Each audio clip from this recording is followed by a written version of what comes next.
ने लिया कि मुझे शादी नहीं करनी है, लेकिन रिश्तेदार जो होते हैं ऊपर से ज्यादा प्रेशर करते हैं, तो आपके रिश्तेदारों से कैसे बचे फिर आप? बहुत हुआ। अच्छा। माँ एक लड़की अल्लाह कराते हैं दिखाने के लिए, अच्छा। मैं बोलता ये पसंद नहीं है। अच्छा, दूसरे आया, पसंद नहीं है। मतलब देख लेते थे आप?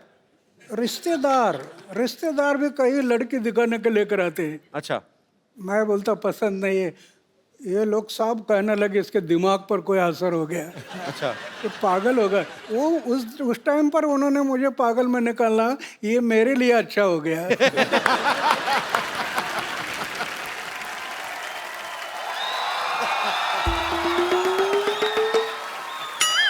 Hello hello pen. अरे what a patriotic day. Anna Hazare साहब आए हुए हैं। सर नमस्कार। माई सेल्फ डॉक्टर मशहूर गुलाटी, MKNJ। MKNJ मतलब? मैंने कहा जी नमस्ते दिख नहीं रहा, कर भी रहा हूँ फिर भी पूछ रहे हो यार। ओके अन्ना जी, आप अहिंसा के पुजारी हैं। बैठिए डॉक्टर साहब, इधर आइए। आज वैसे नहीं बिठा रहे? नहीं नहीं, क्यों? अन्ना के सामने बदतमीजी नहीं करनी, बैठिए। इतनी इज्जत आज तक इस आदमी ने मुझे नहीं दी।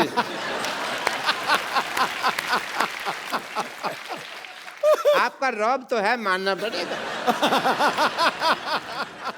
आप अहिंसा के पुजारी हैं and I must tell you Anna Sahab, मैं भी बहुत अहिंसा को मानता हूँ, पर मेरे को लोग मारते हैं, मैं उनके ऊपर हाथ नहीं उठाता।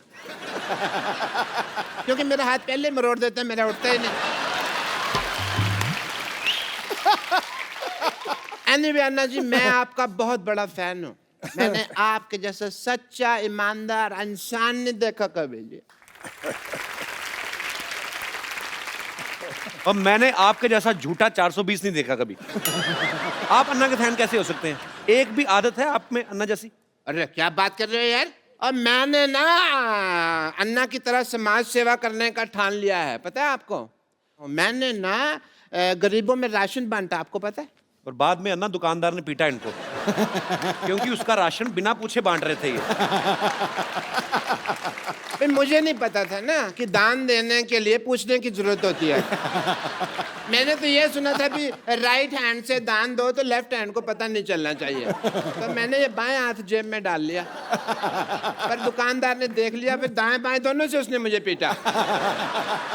खैर छोड़ो इस बात को। आपको पता है कि एक बार मैंने 4 लोगों के साथ मिलके एक बुजुर्ग आदमी को सड़क पार कराई है। तो आप अकेले भी करा सकते थे, 4 लोगों की क्या जरूरत थी? वो मान नहीं रहा था ना सड़क पार करने को, तो जबरदस्ती की मैंने। मैंने कहा इसकी सुनेंगे तो हम तो कभी समाज सेवा कर ही नहीं पाएंगे ना। आपको इस बात के लिए मार पड़ सकती है डॉक्टर साहब। अब अहिंसा के पुजारी यहाँ बैठे हुए हैं और तुम हिंसा की बात कर रहे हो। अच्छा अन्ना जी एक बात बताइए, आप अनशन पे बैठते हैं, धरने पे बैठते हैं, आपको कोई कुछ नहीं कहता, मेरे को उठा के बाहर फेंक देते हैं, ऐसा क्यों? तुमने कब दिया धरना? तो झूठ बोल रहे हैं आप तो। मैंने धरना दिया ना, वो पब्लिक गार्डन में 200 दिन धरना दिया मैंने। अन्ना इसने पता क्या किया? ये पब्लिक गार्डन में बैठ गए, बैठे बैठे इन्होंने वहां पे जाके कमरा बना लिया एक। उसको धरना थोड़ी, उसको तो कब्जा बोलते हैं। कमरा नहीं बनाया था, 2 BHK बनाया था वहां पे। अन्ना ये आदमी बहुत झूठा है, ये नकली डॉक्टर है, इसके पास ये डिग्री भी फर्जी है।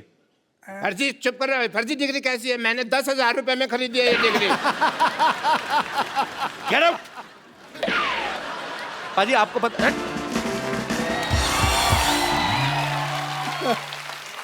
आप सबको पता ही होगा, पर मैं फिर भी बताना चाहता हूं कि अन्ना के ऊपर एक फिल्म बन रही है जिसका नाम भी अन्ना है।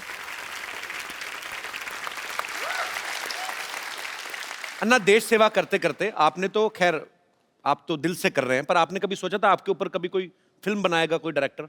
एक फकीर आदमी उस पर ऐसे फिल्म बनेगी ये मुझे सपना में भी कभी नहीं लगा था, लेकिन जो काम खड़ा किया है जी वो पूरे देश में फैल गया था। जी। और हमारे जो रविंद्र जैन के भाई है मनेंद्र जैन जी। उनको लगा कि ये काम समाज के सामने जाना बहुत जरूरी है। बहुत जरूरी है जी। वो मुझे बताने लगे कि ऐसे ऐसे फिल्म बनानी है। जी और उसमें जो काम करने वाले लोग हैं, जी इन्होंने इतना मेहनत किया। मैं फौज में था, बर्फ में रहा, 7 साल बर्फ में रहा। जी तो मैंने 6 डिग्री माइनस हिमालय में उधर जाकर इन्होंने शूटिंग किया। तो ऐसे कई जगह पर जो काम हुआ, वो जनता देखने से उनको जरूर इसमें प्रेरणा मिलेगी, जी। नव युवकों को प्रेरणा बिल्कुल मिलेगी। बिल्कुल। आप फिल्में वैसे देखते हैं कभी अन्ना? अभी मैं फिल्म नहीं देखता, पहले देखते थे पहले जब आप? देखता था। मेरी उम्र थी 13-14 साल की, तब मैं फिल्म देखता था। अच्छा। और भाई ऐसा देखता था कि नया फिल्म का फर्स्ट शो, अरे क्या बात है। अगर फर्स्ट शो चला गया तो मुझे इंटरेस्ट नहीं आता फिर क्या बात है, सबसे पहले देखनी है। उस टाइम पर। अन्ना मैं आपको कुछ फोटोग्राफ्स दिखाऊं, आप पहचानेंगे कौन है? ये है अन्ना टीवी में, इनको पहचानते हैं आप? हाँ, दिलीप कुमार जी है। अरे क्या बात है। और दूसरी एक और दिखाइए। अन्ना इनको पहचानते हैं आप? ये उस टाइम पर इतना नहीं थे। इनका नाम पता है आपको? हाँ, नाम तो अभी भूल गया है, पर लेकिन जानता हूँ। अन्ना ये शाहरुख खान है। शाहरुख खान, शाहरुख खान है। अन्ना इनको पहचान रहे हैं आप? वैजयंती माला है। ये अपना वो दिलीप कुमार और वैजयंती माला साथ में थे ना फिल्म जी में। जी जी। नया दौर में कौन थे? नया दौर। क्या बात है, नया दौर में जी। और दिखाइए। अन्ना इनको जानते हैं आप? अन्ना ये मुझे बहुत अच्छी लगती हैं। मतलब अच्छे तरीके में अच्छी लगती है, मतलब बहुत अच्छा काम करती हैं ये। अच्छा, अन्ना ये दीपिका पादुकोण है। दीपिका। दीपिका हाँ, बहुत प्यारी है अन्ना। अच्छा। ओके। पर अन्ना उस समय आपको कौन सी हीरोइन ज्यादा मतलब अच्छी लगती थी आपको, खूबसूरत? नहीं, उसमें क्या है, ये जैसे हीरोइन है तो मैं उनका काम पर देखता था, उनके हाव भाव, उनके एक्टिंग, वो मुझे जो पसंद आते थे। जी। देखने के लिए अच्छे लगते, ये मुझे अच्छे नहीं, उनका काम। कप्पू, और कप्पू, हे कप्पू, क्या है? वो किशन जी आने वाले थे, आए क्या? कप्पू आई!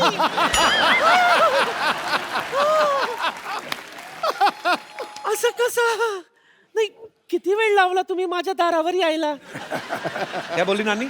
कितना वक्त लगा दिया मेरे चौखट पे आने के लिए? नानी ये अन्ना हजारे जी हैं। दुनिया के लिए। मैं तो उनको तब से जानती हूँ जब ये किशन बाबूराव हजारे हुआ करते थे, है ना? मुंबई में इनकी फूलों की दुकान थी। अच्छा। हाँ, ये देखिए मैं आपके लिए क्या लाई हूँ।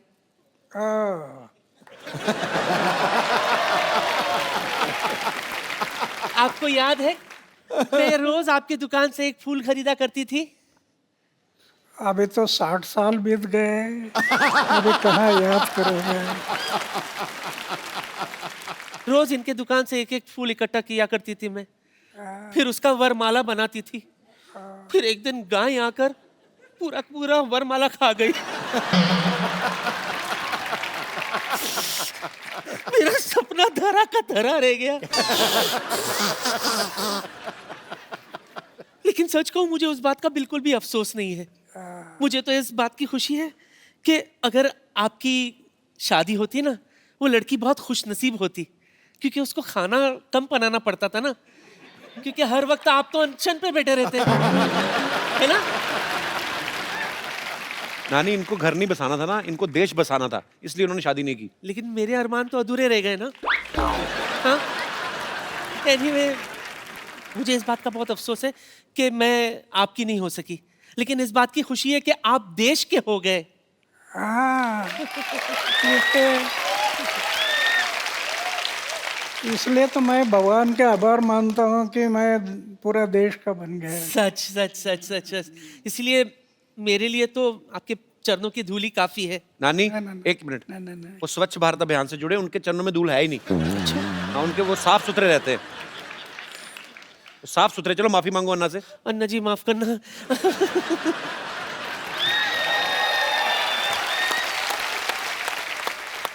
अच्छा अन्ना, हमने सुना है कहीं पे आपके बारे में पढ़ रहे थे, तो ऐसे सुना था कि फौज में जब आप भर्ती होने गए तो जो मापदंड होते हैं प्रॉपर की, हाँ फिजिकल फिटनेस और ये सब चीजें, तो एक दो चीजों में शायद आप पास नहीं हुए थे, तो उसके बावजूद भी उन्होंने आपको फौज में भर्ती किया, तो उसके पीछे क्या कारण था अन्ना? 1962 में चाइना ने हमारे ऊपर हमला किया, जी। हमारे बहुत जवान मारे गए, अच्छा। और फिर देश को लगा कि जवानों की जरूरत है। मेरी ऊंचाई नहीं थी, अच्छा। छाती चौड़ी नहीं थी, जी। लेकिन इमरजेंसी थी, देश को युवकों की जरूरत थी, अच्छा। इसलिए मेरा सिलेक्शन हो गया। मैं 14 लोगों का कमांडर था ये जाते समय। अच्छा। तो हम सब लोग 14 लोग थे। उन्होंने सोचा कि जब तक शरीर में प्राण है तब तक देश की सेवा, समाज की सेवा करनी, ये तय किया। और मेरी छाती चौड़ाई ये कुछ नहीं थी, जी। फिर भी देश की सेवा करते रहे, वाह। और 15 साल के बाद मैं पेंशन पर आ गया। वाह। और ये सच्ची बात है, ये हमारे जवान जो हैं, जब आप फौज में भर्ती होते हैं, उनकी ट्रेनिंग बहुत मुश्किल होती है, और ट्रेनिंग के बाद जब उनको अपॉइंट किया जाता है, जब उनकी पोस्टिंग होती है, और मेरा सैल्यूट करने को दिल करता है हमारे जवानों को।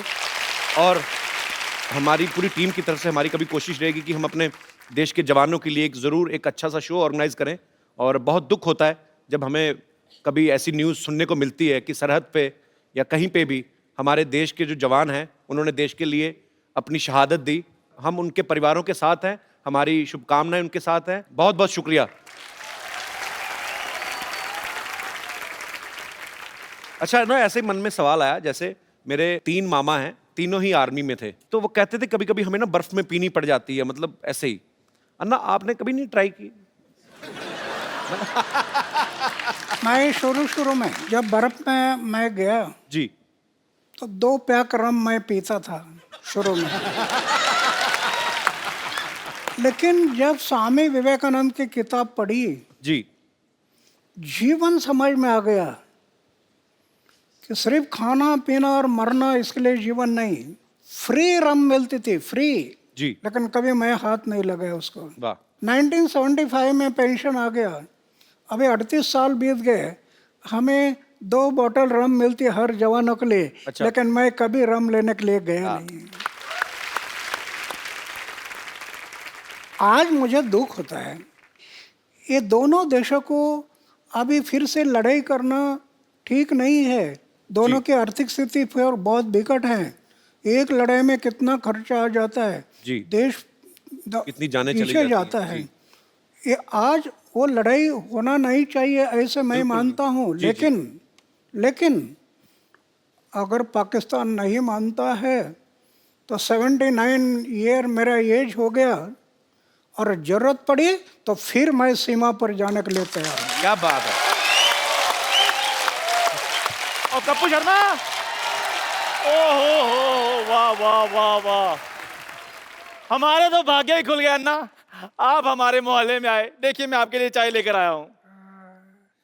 अन्ना चाय पीते नहीं है, उनको जूस पिलाओ, बेवकूफ आदमी। जूस तो इनको बड़े बड़े लीडर नहीं पिला सके, मुझसे क्या पियेंगे ये।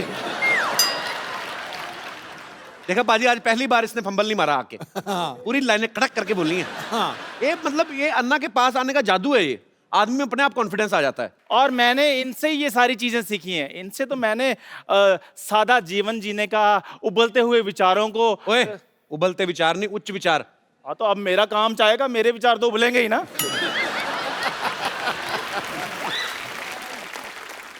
अन्ना, वैसे मैं भी बड़ा सिंपल सा हूँ, लेकिन आपको जब देखता हूँ ना तो मेरे में अंदर एक अजीब किस्म का कॉन्फिडेंस आ जाता है। लेकिन जब मैं बड़ी बड़ी जगह पे जाता हूँ मेरा कॉन्फिडेंस थोड़ा लूज हो जाता है। तो कभी आपके साथ भी ऐसा हुआ है कि आप 5 स्टार होटल में गए हो और छुरी और कांटा पकड़ते पकड़ते आपको भी कुछ थोड़ा कॉन्फिडेंस ऐसे हो गया हो? मैं इतना टूर करता हूँ जी। लेकिन होटल में कभी जाता नहीं। वाह वाह। एक बात है, जी। गया तो उसको याद नहीं रखता, भूल जाता हूँ। कि याद रखना ये घातक होता है, जी जी। इसलिए मैं याद नहीं रखता। इसको भी अन्ना इसके माता पिता ने याद नहीं रखा, भूल गए वो। अच्छा अन्ना, मुझे एक बात प्लीज बता दीजिए कि मैं एक आम आदमी चाय बेचने वाला हूं, मैं कहां तक पहुंच सकता हूं अपनी लाइफ में? अरे हमारे देश का उदाहरण है ना, जी चाय बेचने वाला आदमी भी पंतप्रधान बन सकता है ना। क्या बात है। अन्ना आशीर्वाद दे दीजिए ताकि मैं अपनी लाइफ में बहुत ज़्यादा आगे बढ़ूं। Thank you very much, thank you very much.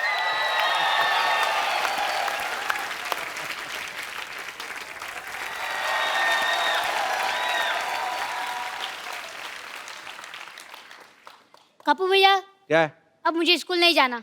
क्यों, क्या बात हो गई? अरे वहाँ मुझे रोज मुर्गा बना देते, बड़े को क्या मैं मुर्गा बनूंगा? नजारे जी, आशीर्वाद दो। कैसे हो? मैं तो ठीक हूँ, पर आपसे मुझे क्वेश्चन पूछना था। बैग उतार दे बेटा, इतना भारी बैग क्यों लगा तू? भारी नहीं है, हाँ। पर मैं ये कह रहा था कि आपके टाइम पे भी स्कूल में पनिशमेंट मिलता था, मतलब जी हाँ, हमारे टाइम पनिशमेंट मिलता, छड़ी थी, छड़ी। गलती किया तो ऐसा हाथ करना और टीचर मारता था छड़ी से। तो वो तो मेरी हमारे हैबिट है। मराठी में कहावत थी, छड़ी लागे छम छम, विद्या ये घम घम। ऐसी कहावत थी। लेकिन अन्ना आजकल बंद हो गया है स्कूलों में ना, अभी नहीं, आजकल नहीं अभी मारते। मारने के लिए परमिशन नहीं, जी इसलिए तो शिक्षा का दर्जा डाउन हो गया। अन्ना ये मेरे को बड़े सवाल इसने मुझे बोला था कि मैं अन्ना से पूछना चाहता हूँ। जैसे आजकल ना बच्चे मोबाइल पे ज़्यादा गेम्स खेलते हैं, तो अब ये बच्चों की तरफ से ये सवाल था कि आप बचपन में क्या खेल खेला करते थे? हम तो गांव में लगोरी थी, लगोरी। अच्छा। ये पत्थर एक के ऊपर एक रखना हाँ और उसको तोड़ना, हाँ फिर ईटी डांडू, वो हाँ, डंडा वो और डंडे ईटी गिल्ली के साथ। गिल्ली डंडा। घुमाना, फिर खो खो, हाँ कबड्डी, जी, ऐसे खेल हम लोग खेलते थे। तो शरीर भी फिट रहता था। हाँ, आप मोबाइल वगैरह सब सीखना है, लेकिन साथ साथ चारित्र को संभालना, आचार शुद्ध रखना, विचार शुद्ध रखना, जीवन निष्कलंक रखना, दाग नहीं लगना जीवन में, बेदाग जीवन है, तो आप कल के महापुरुष बन जाएंगे। अच्छा बेटा, समझ में आई अन्ना की बातें ना? चलो पाँव छुओ, आशीर्वाद लो, चलो।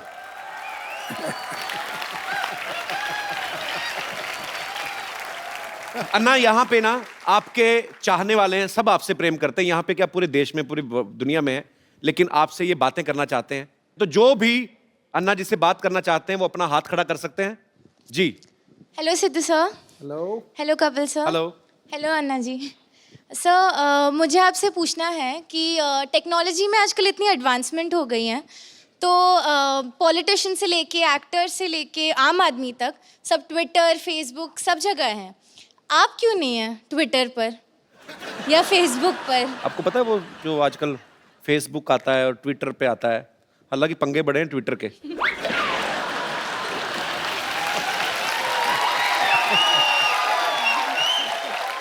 नहीं, मेरा ये दुर्भाग्य है कि मैं ज़्यादा पढ़ाई नहीं कर सका, लेकिन विज्ञान ये बढ़ते जा रहा है, दुनिया में आश्चर्यजनक प्रगति हुई है, टेक्नोलॉजी में बहुत डेवलप हो गया है।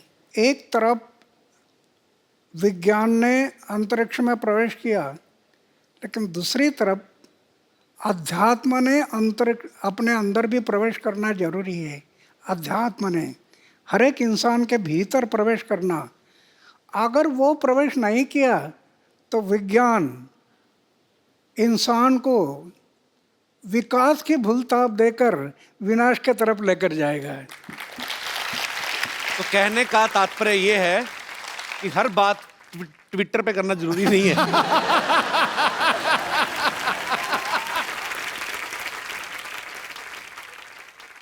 चलिए, बहुत बहुत शुक्रिया शो में आने के लिए। Thank you, ji, sir. और कोई मेरे दोस्त?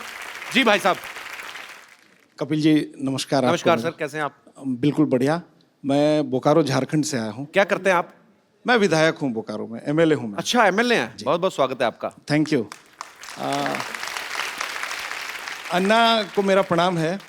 और अभी आपने कहा अन्ना कि राजनीति से मैं दूर रहना चाहता हूँ, अगर मैं चुनाव लड़ूंगा तो मेरे जमानत जब्त हो जाएंगे।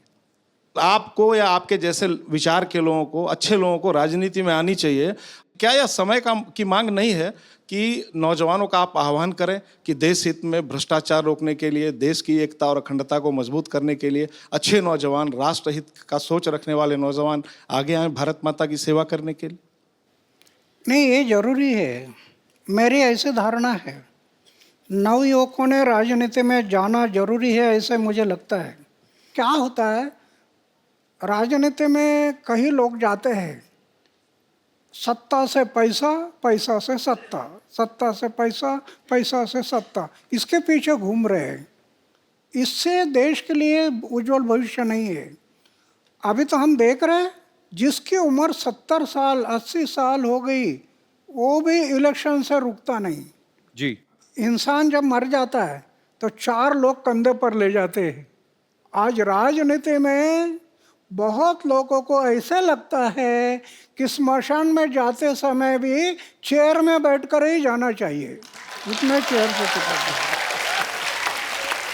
सेवा भाव नहीं रहा, वो बलिदान की याद नहीं। भगत सिंह, सुखदेव, राजगुरु जैसे लाखों लोगों ने कुर्बानी की और अंग्रेजों को कह रहे थे, इस जन्म की क्या, अगले जन्म की फांसी दे दो, हमारी तैयारी है। किस लिए? हमारी आज़ादी के लिए। उनको याद रखना है। थैंक यू अन्ना। बहुत बहुत शुक्रिया शो में आने के लिए सर। अब वक्त है आप सबको मैं उनसे मिलवाऊं जिन्होंने फिल्म अन्ना जो है डायरेक्ट की है और खुद उसमें अन्ना जी का किरदार भी निभा रहे हैं। आप सबकी जोरदार तालियों के बीच मिस्टर शशांक उदयपुरकर जी। तो शशांक जी ने इस फिल्म को डायरेक्ट भी किया है और खुद अन्ना जी का किरदार भी निभाया है। शशांक, आप उम्र में बहुत छोटे हैं, आपको मतलब कैसे आपके दिमाग में आया कि मैं ये किरदार निभाऊंगा या मुझे अन्ना जी के ऊपर फिल्म बनानी? आपका आइडिया था या मनिंदर जी का था? 2011 में पूरे देश की तरह मैं भी वो था जिसने अन्ना जी को रामलीला मैदान पर देखा। अच्छा। अन्ना जी को बिकॉज मैं इंजीनियरिंग कॉलेज में पढ़ रहा था, तो मैं हवा में उड़ रहा था। अच्छा। जिंदगी में फिल्में देखनी, कॉलेज घूमना। अचानक जब इनको देखा तो मैंने ये कहा कि इनको क्या हो गया, 74 साल का आदमी सरकार से पंगा ले रहा है, ये तो गए काम से। शाम को जिस मोमेंट मैंने ये सुना कि अन्ना जी ने जेल से रिहा होने से मना कर दिया है, मेरे लिए 360 डिग्री शॉक था। एक इंसान सरकार के साथ पंगा लेने जा रहा है, अगर गलती से पुलिस का कोई लेटर भी आ जाए तो आदमी की हालत खराब हो जाती है। अन्ना जी कहते हैं कि ना मैं जेल से निकलूंगा और मैं यहीं अनशन शुरू करूंगा। मैं समझ गया था ये बिरला व्यक्तित्व है और ये जो चाहे वो कर सकते हैं।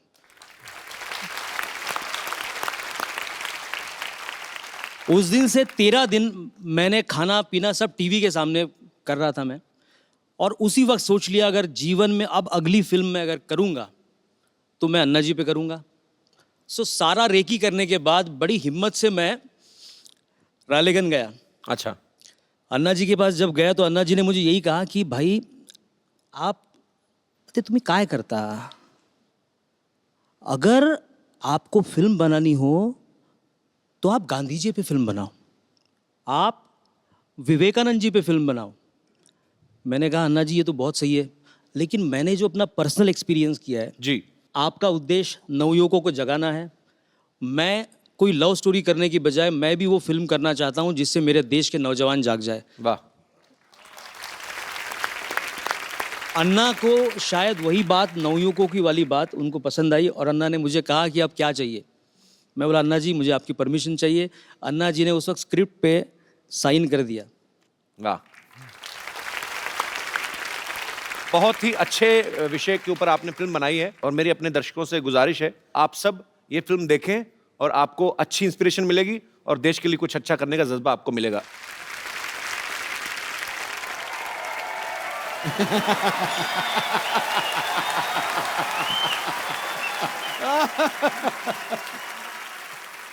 हमारा मांगे पूरी करो, हमारे मांगे पूरी भरो। यहाँ करो चल रहा है, भरो नहीं चल रहा है, मुद्दा कुछ और है, समझी? अरे तो हमारा मुद्दा अलग है, वो आपका मुद्दा है, और वैसे भी आपका मुद्दा बहुत ही गंदा है। इस पे थोड़ा मेकअप लगा के ठीक करो अपने मुद्दे को। फालतू बात नहीं करो, मुद्दा वही रहेगा मांग पूरी करने का। तुम्हारा भैया हमारा मांग पूरी नहीं करता है। अरे तो कैसे करेंगे? इनके मांग पूरी करते करते हमारे भैया खुद मांगने पे आ गए हैं। परसों के दिन पे लिपस्टिक खरीदने के लिए इनके लिए लिपस्टिक खरीदे, अपना बनियान बेचना पड़ा उन्हें। झूठ बोल रही है, तुम्हारे भैया तो बनियान पहनते ही नहीं है। अरे तो बेच दिए हैं तो कहाँ से पहनेंगे? चल अभी बनियान छोड़, अन्ना जी बैठे हैं वहाँ, उनका आशीर्वाद ले ले। चल आजा। अन्ना जी नमस्ते। रिंकू देवी, हमें संतोष कहते हैं, संतोष। ननद हमारी। चल अभी अनशन पे बैठते हैं। आजा। चलिए अभी बैठ तुम जाइए। लोग अनशन कर क्यों रहे हो? क्या चाहिए तुम लोगों को? हमको सलमान खान चाहिए, दिला दो। क्या बात कर रहा है? ये तो हो गई इस साल की सबसे फालतू बकवास। हाँ। आगे बताओ। तो अन्ना जी बहुत परेशान हैं, जो हमारे मर्द हैं, इनके जो भैया हैं, हमको बिल्कुल प्यार नहीं करते। ऐसा क्या हम में कमी है जो हमको प्यार नहीं करते? अन्ना जी, इसके मुंह में करप्शन है। अब ध्यान से देखिए, है किसी और का, लगता किसी और का है। भगवान ने तुम्हारा खराब करके भेजा काम, तो क्या करें? नहीं यकीन, सिद्धू भाई से पूछ लो। नहीं ना, उनसे पूछने का जरूरत नहीं है, वो तो कोहली का बैटिंग में भी कमी निकाल देते हैं। हमारे मर्द हमको बिल्कुल प्यार नहीं करते, ना तो हमारी तरफ देखते हैं, ना हमारी बात सुनते हैं। ना, उसका एक रीजन है। भैया का कहना है कि वो ना बुरा देखेंगे, ना बुरा सुनेंगे, और ना बुरा बोलेंगे, लेकिन ये है कुछ ना कुछ इधर उधर से मैनेज करके बुरा बुरा उन्हें सुनाती रहती हैं। हम क्यों ना बुरा सुनाए, आप खुद बताइए। हमको कहते हैं कि घूंघट ओढ़े बिना घर के बाहर नहीं जाना। तो वो तो समाज के भले के लिए कहते हैं ना। आपकी शक्ल देख के स्कूल के बच्चे भी तो डर जाते हैं।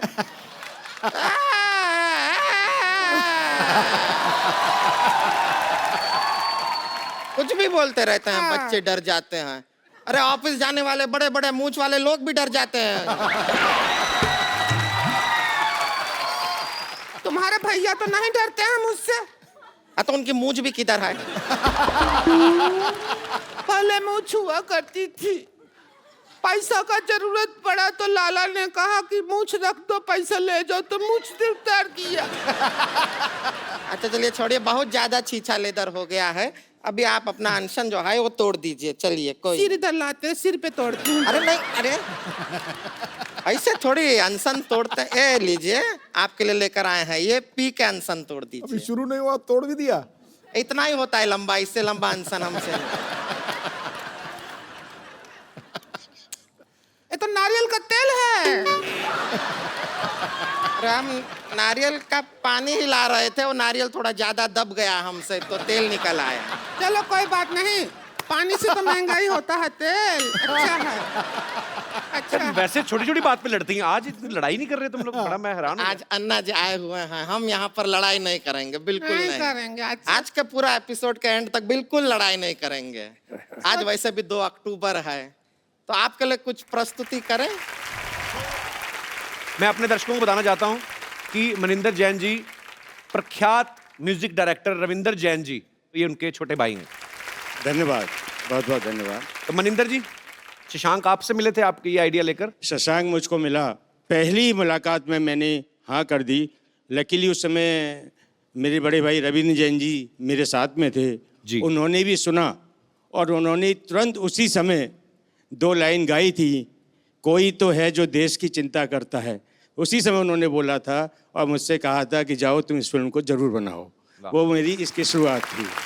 इस फिल्म में अन्ना जी जब 9 साल के थे तब इनकी माँ ने सिखाया, संस्कार दिए। इसके बाद मिलिट्री में रहे, तो ये जो एक 9 साल के बच्चे से लेकर के 79 ईयर्स तक का जो सफ़र है वो हमने किस तरह से दिखाया है। अगर आप इसको देखेंगे तो आप ताज्जुब कर जाएंगे। मेरा मन है कि इस फिल्म को देख करके अगर हमारे देश में कुछ और अन्ना, कुछ और गांधी जी पैदा हो जाएं तो मेरा बनाना सफल हो जाएगा। कपिल जी, जी सर। बहुत बड़ी कॉज में आप हमारे सहभागी बने हैं सर इसी के लिए मेरा मन है कि मैं आपको कुछ भेंट करूं। जी प्लीज। अगर आप कहें तो मैं ऊपर आऊं। जी जी please. Thank you.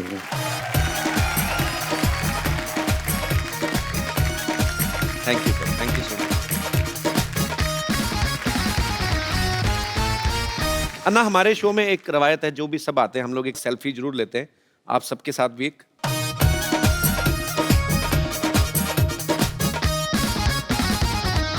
Thank you. एक बार हमारे प्यारे अन्ना जी के लिए जोरदार तालियां। समाज का परिवर्तन लाना, देश को खड़ा करना, ये सबका हमारा मकसद यही है। तो मैं ज़्यादा ना कहते हुए मेरे साथ में थोड़े एक घोषणा देंगे ऐसे अपेक्षा करता हूँ। भारत माता की जय। भारत माता की जय। वंदे मातरम। वंदे मातरम। इंकलाब जिंदाबाद। इंकलाब जिंदाबाद। धन्यवाद। आप सब लोग ऐसे ही अपने अपने घरों में हंसते रहिए, मुस्कुराते रहिए। पाजी, आज महात्मा गांधी जी का जन्म दिवस, आज के दिन नेशनल हॉलिडे होता है, हर इंसान को छुट्टी मिलती है, लेकिन सही मायनों में देश को छुट्टी मिलनी चाहिए आतंक से, क्राइम से, बेरोजगारी से, और तभी ये सही मायनों में एक सच्ची श्रद्धांजलि होगी बापू गांधी को। पहले हम अज्ञानता के गुलाम हुआ करते थे, आजकल टेक्नोलॉजी के होंगे बाजी। आप देख लो, पहले जो आदमी पढ़ा लिखा नहीं होता था, हर जगह अंगूठा चलाता था। हाँ। अब टेक्नोलॉजी इतनी बढ़ गई है कि अंगूठा दोबारा वापस आ गया है। आप किसी ऑफिस जाओ, कॉर्पोरेट ऑफिस में जाओ, आप अंगूठा दिखा के एंट्री होती है। हाँ। वीजा लगवाने जाओ, अंगूठा लेते हैं। हाँ। हर जगह अंगूठा चलता है। पहले आप देख लो, अंगूठा किसी को दिखाते थे तो लगता था ठेंगा दिखा रहा है। आजकल लाइक का सिंबल हो गया ये कि आई लाइक इट। देख लो, आप खुद देख लो। एक जमाने में पाजी, एक गुरु ने अपने शिष्य से अंगूठा मांग लिया था, उसने दे भी दिया था। आज कोई गुरु मांग के देख ले, शिष्य कहेगा भाई 4 वाली चाहिए, 4 उंगलियां ले लो, अंगूठा नहीं मेरे को देना। क्योंकि अंगूठे के बिना काम ही रुक जाएगा बाजी। सारा व्हाट्सएप और आजकल की दुनिया में टेक्नोलॉजी जो है इतनी हावी हो गई है, मोबाइल फोन्स, आदमी का मुंह सर ऐसे झुका रहता है बाजी। लोगों को लगता है कि बेचारा संस्कारी है। आजकल बिना अंगूठे के कोई काम हो ही नहीं सकता। पहले आदमी बाथरूम जाता था, 5 मिनट में काम खत्म किया, बाहर। अभी आदमी मोबाइल लेके जाता है, 1-1 घंटा लगा रहता है, सारी ईमेल पढ़ेगा, जवाब देगा, मतलब पेट और इनबॉक्स साथ में खाली करके आता है। तो अगर वो साथ में चार्जर लेके गया तो समझो शो 3 घंटे चलेगा। अच्छा, कई आदमी अंदर फोन भी रिसीव करते हैं, हेलो, अच्छा बाथरूम में आती है एको, तो सामने वाला भी समझ लेता है, वो कहता है पहले कर लो फिर बात करते हैं। यार।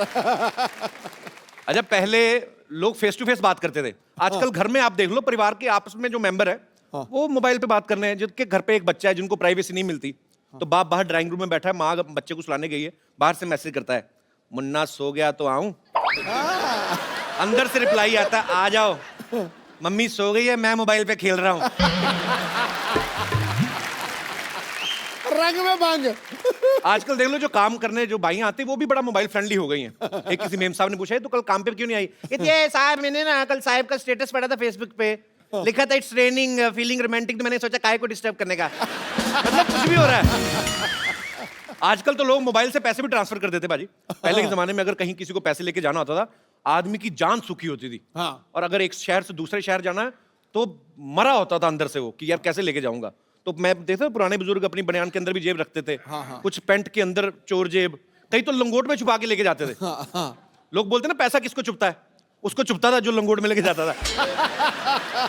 और चलता भी ऐसे था। अगर कोई पूछता था क्यों भाई, दाद है? नहीं, दाद नहीं, जायदाद है। अच्छा पाजी, पहले के जमाने में लोग पत्ते भी पहनते थे। अच्छा, वो लोग शेर सामने आ जाए नहीं डरते थे, उनको डर लगता था बकरी से, कि अगर ये आके हमारा टक्सीडो खा गई तो जिंदा रहने का कोई फायदा नहीं है। भाई, आपको तो ये पता ही होगा कि पहले कागज पे लिखने से पहले पत्तों पे लिखते थे। मैं सोचता हूँ आज के जमाने में भी अगर ऐसा होता और आपका कोई शेर पत्ते पे लिखा होता और बकरी जाती खा, तो बकरी फिर सुबह शेर का काफी अलग निकलता, मिश्रा अलग निकलता। बकरी फिर मैं करती नहीं, बकरी कहती टोको।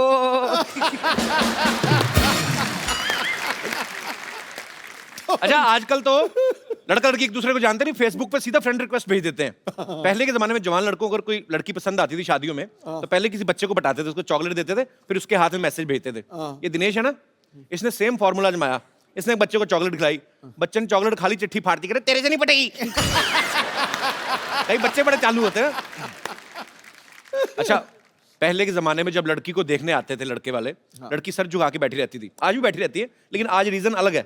वो पहले लड़की किचन के फोटो खींच के ना, किचन से सहेली को व्हाट्सएप कर रही होती है, देख तो कैसा लगा।